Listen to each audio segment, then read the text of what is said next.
You ask Tiger to solve. This deals with linear equations with one unknown.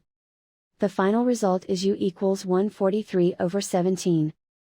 Let's solve it step by step. Swap sides. Isolate the u. Multiply both sides by 11. Group like terms.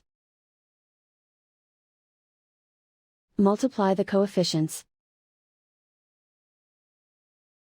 Simplify the fraction. Multiply the fractions. Simplify the arithmetic. And so the final result is u equals 143/17.